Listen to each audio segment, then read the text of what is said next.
Assalamualaikum warahmatullahi wabarakatuh. Perkenalkan, saya Mega Nirmala Dewita, NIM 1808010036, kelompok 2, golongan A2, Praktikum Teknologi Fitofarmaseutika, Fakultas Farmasi Universitas Muhammadiyah Purwokerto.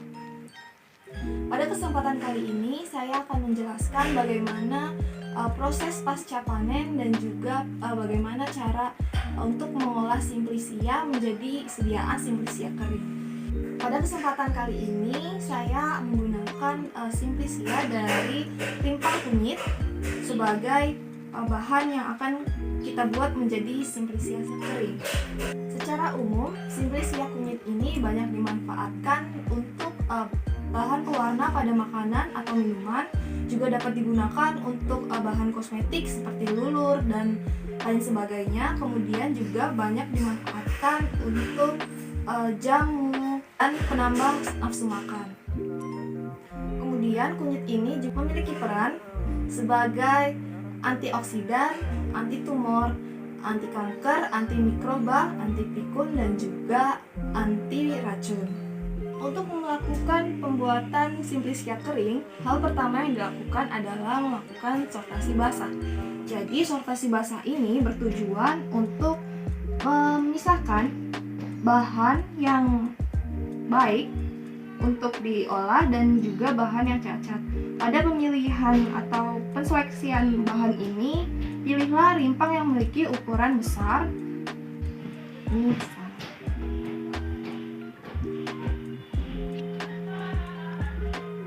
Proses selanjutnya setelah dilakukan sortasi basah adalah pencucian. Pencucian ini dilakukan untuk menghilangkan bekas tanah dan zat-zat pengotor lainnya.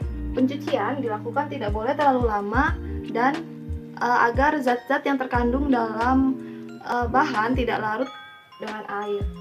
Pencucian dilakukan menggunakan air yang mengalir,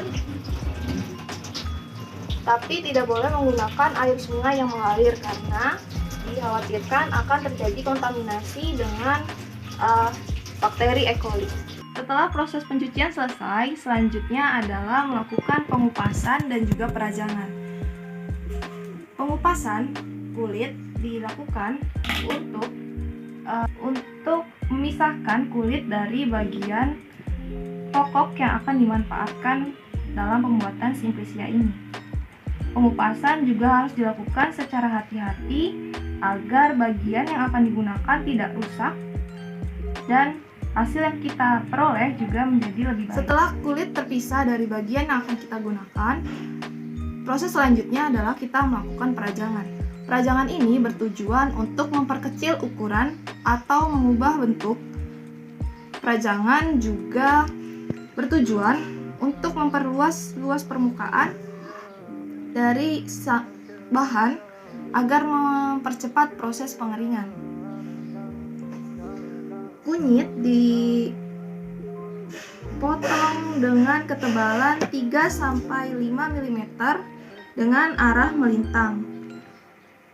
Untuk mendapatkan pengeringan yang lebih cepat, kita menggunakan arah melintang seperti ini.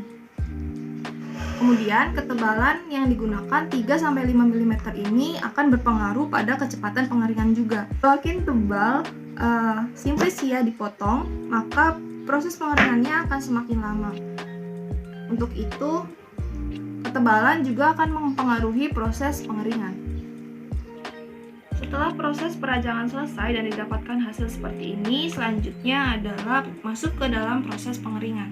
Sebelum melakukan proses pengeringan, jika Anda ingin mendapatkan hasil dengan simplisia kering yang berwarna menarik, hasil perajangan ini dapat disiram dengan menggunakan air panas. Tapi jangan direndam, cukup disiram saja, kemudian langsung ditiriskan seperti itu. Apabila tidak, hasil ini bisa langsung ditata ke dalam nampan atau alas lainnya.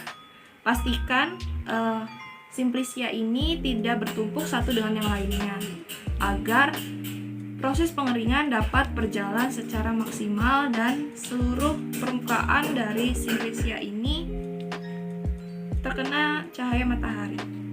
Proses pengeringan juga dapat dilakukan dengan dua cara. Pertama, itu dengan menggunakan cara alami, menggunakan bantuan sinar matahari.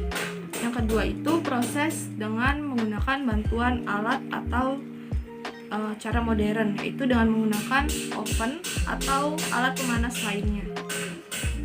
Kali ini saya akan melakukan proses pengeringan dengan bantuan sinar matahari.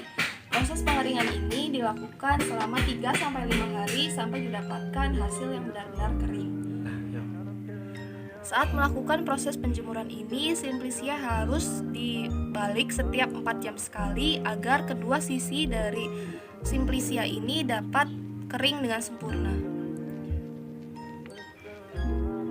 Setelah melakukan proses penjemuran dan didapatkan hasil Simplicia kering seperti ini, proses selanjutnya adalah kita melakukan sortasi kering.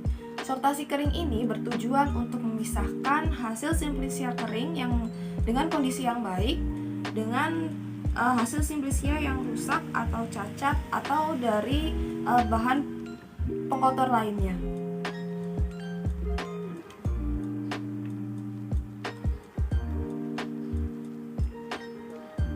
Hasil Simplicia yang patah atau mungkin ditumbuhi jamur atau sebagainya seperti ini, itu dipisahkan dari hasil Simplicia dengan kondisi yang baik.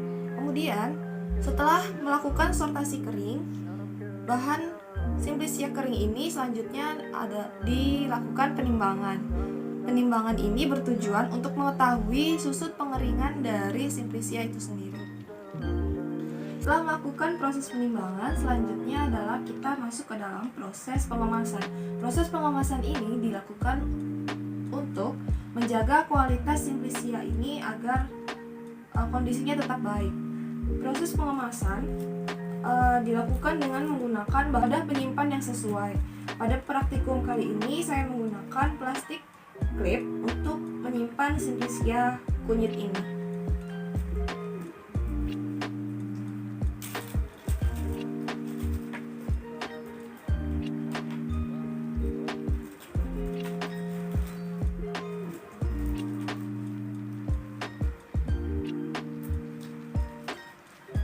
Penyimpanan dilakukan pada ruang dengan suhu dan cahaya serta kelembapan udara yang sesuai dengan karakteristik produk. Setelah Simplicia ini terkemas, maka selanjutnya kita akan memberi label atau keterangan yang berisikan tentang tanda batch, tanggal pembuatan, dan juga tanggal kadaluarsa. Simplicia kering ini juga dapat diolah lebih lanjut untuk dijadikan serbuk Simplicia. Penyerbukan dilakukan dengan menggunakan alat penggiling yang kemudian akan diayak menggunakan ayakan. Tujuan dari adanya penyerbukan ini adalah untuk mengecilkan ukuran partikel sehingga cairan penyari dapat masuk menembus dinding sel dan melarutkan senyawa yang ada di dalamnya. Sekian penjelasan dari saya mengenai proses pasca panen dan juga pembuatan Simplicia kering. Apabila ada kesalahan, mohon dimaafkan. Wassalamualaikum warahmatullahi wabarakatuh.